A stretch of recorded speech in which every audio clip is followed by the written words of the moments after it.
All right, then we're back here in the fall, and one thing I want to make note of is I didn't take an Arubid, or how do you say that? Ayubid, uh, cavalry unit that was stationed in our garrison in Cairo. I put him back in the pile too. I forgot to what do you call? Oh shoot. Forgot to demobilize. Yeah, brain ain't what it used to be. But anyway,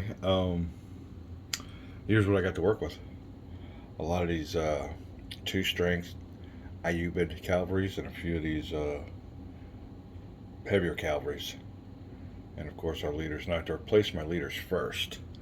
I want to get them close to the action here, so I have to put them either in one of these castle spots or in the capitals. Any place that I control. Are Mosul. So the two capitals I have is Mosul and Cairo for Egypt. And you could place no more than 3 units in a power's capital. If a power has more than one capital, they can muster 3 units in both, so I'll take advantage of that. No more than 2 units in a walled city provincial capital. That is not the power's capital, so that takes care of Damascus and Aleppo. We'll get 2 units there.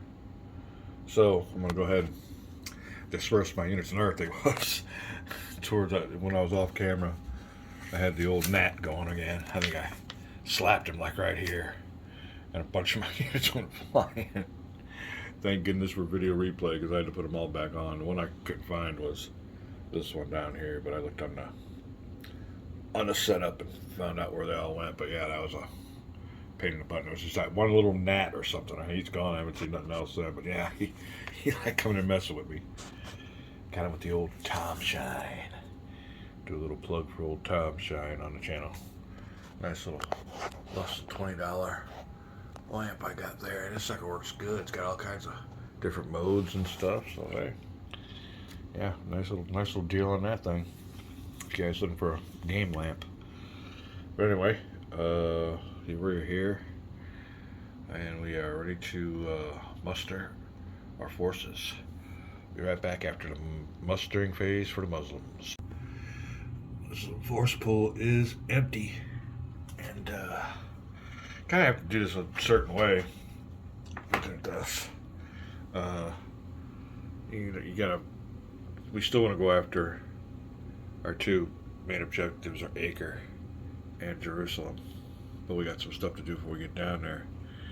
Oh, Saladin is gonna start in Cairo, so we can get his most forces in one spot. But the thing it is, now we got to pick up forces because we got certain limits as to where we can muster. So we got one here. He'll probably take this route through the treacherous terrain, which ain't good, but it's the only thing he can do. As far as Saladin, you could put up to 4 units in an off map box that'll represent Mosul. Now you can put 3 units in her capital. Do you get 3 units in her capital and 4 units in her? Huh. Let me go check that out real quick. It says here the above restrictions are not cumulative. So, for example, Power's capital happens to have a castle in it. Power only gets to muster 3, not 4 units in their space. So, all right, well, I did it correctly then. But the thing of it is, he's got to come out of Mosul and start picking up units. So he's going to have to take the northern route out of there. It looks pretty treacherous. But there are units there, so I'm going to have to come out of the south, come up here, gather, go up to Edessa, come down this way. Now, I wanted to place units towards the end of the route so the attrition effect wouldn't hurt them so much, but that's all I can do. And if you don't have enough spaces for your units, you got to keep them in the force pool, but I was able to get everybody out, so as you can see, those castles all got units underneath them. 2 units in Damascus on his way on down, so we'll see what's up. I don't think anybody's gonna come out and mess with old Saladin, and who knows, we might take a castle or two. Might have to, all depends on what the card play is. But we are done with the replacement phase, mustering phase. We are going to deal some strategy cards and determine the initiative. And I'm pretty sure it's going to be the Christian player because the Muslim player's got the biggest general on the board with the Saladin. And it's usually the person with the initiative or the side with the initiative is the least ranking general, however how that works. So I don't know. I guess that just gives them a break or tries to even out play. But I'll be dealing with some cards. We'll be right back. All right. Well, strangely enough, or maybe game designer intent, my ranking leader, and it's a guy who can, that number on the right terms his rank because it shows you how many units he can command. And old Guy is my ranking leader. Ranking leader for the Muslims is Saladin. But Saladin has the lower strategy rating. So guess who's going first? You know what? I might have did that wrong last time. I think I've been letting the Christian player go first the whole time. Assuming that was a deal. But yeah, Muslim player will go first. Cards have been dealt. And there's the events and a whole game right there. Now in this game, cards can be dealt or played anytime, anywhere. If you see an opponent's event that happens and you got a card that can negate it, you throw it down. It's all about the card play. So we're going to be looking at the Muslim player's hand and seeing what happens. We know what we want to do. But how do you coordinate that with the cards and everything else on your possible actions? Activate a leader, cause an event on a card, resolve a siege, use diplomacy. Oh, make a vassal move, which would help discard or pass. So we will see what's up. We won't be discarding our passing, but we gotta gather our forces. Maybe take a castle or two on our way down to see how strong we are. Saladin is back, and he has this big. Oh, where is it? Oh. Huh. Saladin's clemency gets a +1 to all calls for surrender, in addition to the +1 for his battle rating. Way back. For the Muslim player's opening move, he's got 3 cards here with some good events. And he's also got a nice little -1 for diplomacy roll in case we want to go after the assassins at Musayef. And that would definitely come in handy. That would definitely come in handy if you want to play it nice and easy. Take it easy and go for some diplomacy. That's what I'm kind of looking at. But the thing of it is, it's got a good event too. It gives them some 2 extra movement points, so they'd be able to move 8. But then again, I could use this one here. I can't really make a naval move, but I can remove 2 enemy steps from any port on the same sea as a port that I control. Trying to weaken somebody along the coast there. Keep that in mind.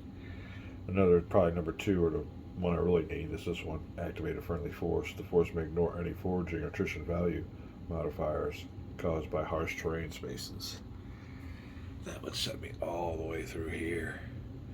Wish I would have seen this card before I moved my units. So I can make vassal moves and move them, but yeah. Huh. All kinds of stuff in this game. That's what's so good about this game, is you got all kinds of strategies. Nothing's the same. I also got some cards here, but they're really not good events, but you can use them for their ops value, events, or if you got a siege going on down here too. All kinds of stuff with these cards. This game is varied with its available strategies. We will be back. All right, then. Diplomatic advantage marker. Do I use it or do I not? We're going to let the dice decide. I think 1 through 4 will be yes, and a 5 or 6 will be no. So we're going to use the diplomatic advantage marker, or go for it. We're going to use diplomacy, rather. Let me rephrase all that. All right, so I get a -1 here, and I get another -1 because I'm going to use the diplomatic advantage marker. Now I need a 0 for the roll, so that means I got to get a 2 or less.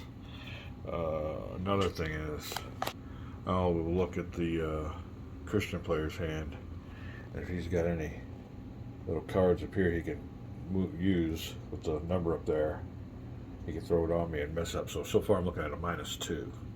He can mess that up. He's got a card that has a plus number. So we'll see if he wants to play that. We'll be right back. Alright, well, the guys just keep on hearing the Muslim player. He's got a +2 card here. Now, the thing of it is, does he want to play it? I'll give it a 50-50 chance on this one. And we'll say 1 through 3, he plays it. 4, 5, and 6, he don't, because he wants to use it for some other event. So, 4, look at Muslim players looking for 4, 5, and 6, so he just wasted all this stuff, which would be an advantage too. But I'd use up a card also. So, 1, 2, 3, 4. He uses it. 5 and 6, the Muslim player is free.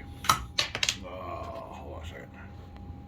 Alright, misfire, misfire. Kill the son of a bitch. 4. So we play the card. Alright, so I'm going to play this card. They all played these. This he played the force pool card, so this goes into the neutral force pool for diplomatic advantage marker. That means that I will add 2 to the die roll. He'll -2, so that means I need a 0. It can't be done. So let me get all our cards together. He wasted this card, I wasted this card. They both go in here. And it is now the Christian player's turn. Ooh, did I do that right? Yeah, I think so. I'm going to count his cards.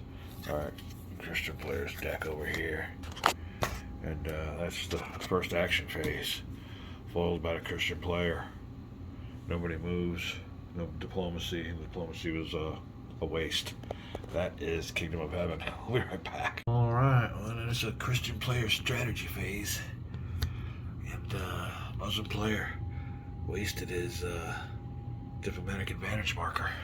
And that's just it. You don't know what the other guy's deck is. So, and when the thing of it is, we did. That's why we rolled the dice to see if they were gonna. It's the only way you can play solo. So we use the dice and try to see what's going on. Strategy phase for the Christian player, and his decks have always been good. Muslim players been getting fucked. We'll be back. Alright, well, here's a Christian player's hand. The first thing I notice is a scenario card. But, unfortunately, it is a pro-Muslim event, and the Christian player has it. Increase the Ayyubid replacement rate by 2 for the remainder of the game. The Muslim player may ignore the intrigue against commander event from now on. So go by the wayside. See you later. And we'll probably keep this for a while. We don't want to get back in the deck. But it's got a 1-op value. I don't think it's got anything down here. Muslim only. Yeah, it's a good Muslim card. Christian got, so the Christian luck just keeps on rolling. I also got some good winter campaign cards, but these are some really good cards here. Siege defense marker to your unbesieged fully garrisoned castles, or place a fully garrisoned castle on a friendly controlled space. Or I could add unit. Christian player places 2 Crusader units with any army that's in a port. I'm telling you. Do we know what side God's on? We'll see. Be back.